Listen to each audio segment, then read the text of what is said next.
નમસ્કાર મિત્રો, સ્વાગત છે તમારું આપણી ચેનલ રાશિ મિત્રમાં। આજે આપણે ધન રાશિનું વાર્ષિક રાશિફળ 2024 જોઈશું। તો ધન રાશિના જાતકોનું લગ્ન જીવન, આરોગ્ય, પ્રવાસ, અભ્યાસ અને કારકિર્દી, નોકરી અને ધંધો, રાહુનું ફળ, આર્થિક સ્થિતિ, માનસિક સ્થિતિ, આ બધું 2024ના વર્ષમાં કેવું રહેશે તે આ વિડીયોમાં આપણે વિગતવાર જોઈશું। તો મિત્રો, ધન રાશિનો રાશિ સ્વામી ગુરુ છે, તેમની શુભ દિશા પૂર્વ છે, શુભ વાર ગુરુવાર છે, શુભ રંગ પીળો છે અને ભાગ્ય સૂર્ય છે અને તેમનું અનુકૂળ રત્ન પોખરાજ છે। ધન રાશિના જાતકો માટે આ વર્ષ ઘણું અનુકૂળ સાબિત થઈ શકે છે। વર્ષની શરૂઆત આપના માટે ખૂબ જ આનંદદાયક રહેશે। તમારી આર્થિક સદ્ધરતામાં મજબૂતી આવશે અને તમે વિવિધ સમસ્યાનો સામનો કરવાની સાથે સાથે પોતાની જાતને મજબૂત સ્થિતિમાં ઢાળવામાં આ વર્ષ દરમિયાન તમે સફળ રહી શકો છો। આ વર્ષે ગુરુ ગ્રહ ધન લગ્નના મિત્રો માટે ગુરુનું 5મે બ્રહ્મણ શુભ છે। ગુરુની લાભ સ્થાન પર દ્રષ્ટિ આર્થિક અને સામાજિક લાભ અપાવશે।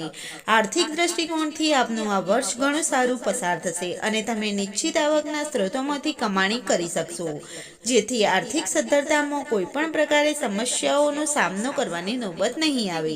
જો કે કેટલાક લોકો માટે સમય સારો છે। નોકરિયાત લોકોને આ વર્ષની શરૂઆત ઘણી સારી રહેશે। તમારા કામ અને મહેનતનું યોગ્ય ફળ મળવાથી આત્મસંતોષ થશે। કાર્યક્ષેત્રે તમારા માન સન્માનમાં વધારો થશે અને કોઈ વરિષ્ઠ અધિકારી તમારા કામથી ખુશ થતા તમારી આવક અને હોદ્દા બંનેમાં વધારો થવાનો સંજોગ બની રહ્યા છે। આ વર્ષ દરમિયાન તમે જો પ્રેમ સંબંધોમાં વિચાર કરીએ તો ધન રાશિના જાતકો માટે આ વર્ષ એકંદરે સારું પસાર થવાના અણસાર છે। તમારા સંબંધોમાં પ્રેમ અને આત્મીયતાનો સ્તર વધશે। ક્યારેક મીઠા ઝઘડા પણ થશે, પરંતુ આવા ઝઘડા તમારી વચ્ચે પ્રેમની લાગણી વધુ સુદૃઢ બનાવવામાં મહત્વની ભૂમિકા નિભાવશે। આ વર્ષ દરમિયાન ધન લગ્નના જાતકો માટે કોઈ પણ અશુભ ગ્રહનો પ્રભાવ લગ્ન જીવનના સ્થાન પર નથી, તેથી નૂતન વર્ષ દરમિયાન દાંપત્ય જીવન સારું રહેશે। શિક્ષણ બાબતે આ વર્ષની શરૂઆત ઘણી સારી જણાઈ રહી હોવાથી વિદ્યાર્થીઓ જાતકો આત્મવિશ્વાસ સાથે તેમના અભ્યાસની શરૂઆત કરી શકશે। શિક્ષણ સંબંધિત કાર્યો માટે તમે પહેલાથી જ યોગ્ય આયોજન કરી શકશો અને તેના સારા પરિણામો પણ મેળવી શકશો। સાથે સાથે મિત્રો, વર્ષના પ્રારંભે તમે આરોગ્ય એકંદરે સારું રહેશે। વર્ષ 2024ના ઉત્તરાર્ધ દરમિયાન મે જૂન પછી પેટની થોડી ઘણી તકલીફ રહી શકે છે। જો ગુરુ આપની કુંડળીમાં બળવાન હોય તો આરોગ્ય બાબતે કોઈ ચિંતાને અવકાશ નથી। આ વર્ષની શરૂઆતમાં સ્વાસ્થ્ય મામલે થોડી નબળી સ્થિતિ જણાઈ રહી છે। તમે અસંતુલિત ભોજન અને અનિયમિત દિનચર્યાને કારણે સ્વાસ્થ્યમાં પરેશાની અનુભવી શકો છો। આ વર્ષે તમને આંખો સંબંધિત કોઈ સમસ્યા થઈ શકે છે। ગૃહિણીઓ માટે આધ્યાત્મિક દ્રષ્ટિએ નૂતન વર્ષ શુભ રહેશે। ધાર્મિક યાત્રા અને ધર્મરૂપી કર્મો કરવા માટે સુંદર યોગ છે। બુદ્ધિનો ઉપયોગ યોગ્ય નિર્ણય લેવડાવશે। મનન ચિંતન વિચારશીલ બનાવશે। વ્યવહારિક અભિગમ દરેક બાબતમાં તમને સંતુલન જાળવી રાખવામાં મદદ કરશે। એપ્રિલ પછી સંતાનની ચિંતા રહે અથવા ખર્ચનું પ્રમાણ વિશેષ રહી શકે છે। જો વિદેશ જવાનું આયોજન હોય તો જાન્યુઆરી સુધી પ્રયત્નો વધારવાની સલાહ છે, તો તમને તેમાં સફળતા મળી શકે છે। જો સામેનું પાત્ર યોગ્ય અને સંસ્કારી હોય તો જીવનની બીજી ઇનિંગ શરૂ કરવામાં તમને કોઈ વાંધો આવશે નહીં। ધન લગ્નના વિદ્યાર્થી મિત્રોને વિદેશની યુનિવર્સિટી પસંદ કરવામાં ગૂંચવાડા રહી શકે છે। ધન રાશિના જાતકોને આ વર્ષ એકંદરે ઘણો લાભ આપનારું રહેશે। જો કોઈ વિરોધી તમારા સામે આવવાનું સાહસ કરે તો પણ છેવટે તમારો જ વિજય થશે। કોર્ટ અને કાયદાકીય બાબતોમાં તમને સફળતા મળવાના યોગ દેખાઈ રહ્યા છે। સાથે સાથે નોકરી ધંધામાં ફેરફાર દેખાઈ શકે છે। નવી શરૂઆત માટે સમય શુભ છે। જોબ કરનાર મિત્રોને નવી તક મળવાની શક્યતા છે।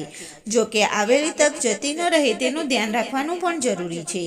ખાસ કરીને ધન લગ્ન ધરાવતા જાતકો માટે એપ્રિલ મે સુધી ભાગ્ય બળવાન રહેશે, તેથી આ સમયને ધ્યાનમાં રાખી કારકિર્દી વિષયક નિર્ણય લેવો જરૂરી છે। કૃષિ કાર્યોમાં રાહુ અસંતોષ અને ગૂંચવાડા આપી શકે છે। ધન રાશિના જાતકોને સમગ્ર નૂતન વર્ષ દરમિયાન ન્યાયના દેવતા શનિદેવનું ભ્રમણ 3જા ભાવ પરથી રહેશે। ધન લગ્નના મિત્રો માટે શનિની આ સ્થિતિ બળવાન ગણાય। જવાબદારી અને શિસ્ત દેખાશે। કોઈપણ બાબતોમાં શુષ્ક સ્થળે જઈને મનોમંથન આકલન કરવાનો ગુણ દેખાશે। પંચમ સ્થાન પર શનિની દ્રષ્ટિ ભણતર અને પ્રેમમાં શુષ્કતા અપાવી શકે છે। નવમ અને દ્વાદશ સ્થાન પરની શનિની દ્રષ્ટિ મહત્તમ મહેનત અને ખર્ચ કરાવી શકે છે। જો કોઈ વિરોધી હશે તો પણ તે તમારા સામે ટકશે નહીં। તમને મોસાળ પક્ષે કેટલાક સમસ્યાઓનો સામનો કરવો પડે તેવી શક્યતા છે અને તેમની સાથે સંબંધોમાં થોડો તણાવ આવી શકે છે. માટે આ વાતને ધ્યાનમાં રાખીને અગાઉથી સંબંધોનું સિંચન કરવાની તમને સલાહ છે.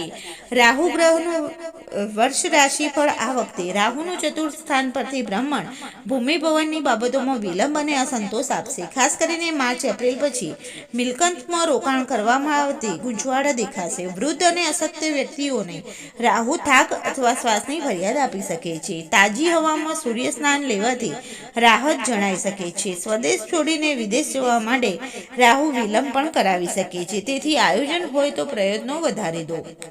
સાથે સાથે 2024નો પ્રારંભ મજબૂત મનોબળથી થશે. મગજનો ઉપયોગ કારકિર્દીમાં સફળતા અપાવશે. એપ્રિલ પછી માનસિક સ્થાન વર્તાવી શકે છે. જો તમને જીવનમાં નાની મોટી અડચણ હોય તો તેમના માટે પણ હું તમને ઉપાય બતાવી શકું છું. તમે ઓમ બૃહસ્પતે નમઃ અથવા તો ઓમ નમઃ શિવાય મંત્રનો જાપ કરી શકો છો. સાથે સાથે તમે ગુરુ મંત્રનો જાપ પણ કરી શકો છો. મિત્રો, તમે સૂર્યદેવને પાણી પણ અર્પણ કરી શકો છો. તો આજના વિડીયોમાં બસ આટલું. જો વિડીયો પસંદ આવ્યો હોય તો લાઈક કરો, શેર કરો અને અમારી ચેનલને સબસ્ક્રાઇબ કરવાનું ભૂલશો નહીં. રાશિ, જ્યોતિષ અથવા તો કુંડળીને લગતા કોઈ પણ પ્રશ્નો હોય તો કમેન્ટ કરીને પૂછી શકો છો. આજના વિડીયોમાં તમે અંત સુધી અમારી સાથે જોડાઈ રહ્યા તેના બદલ તમારો ખૂબ ખૂબ ધન્યવાદ. મળીએ આવા બીજા નેક્સ્ટ વિડીયોમાં.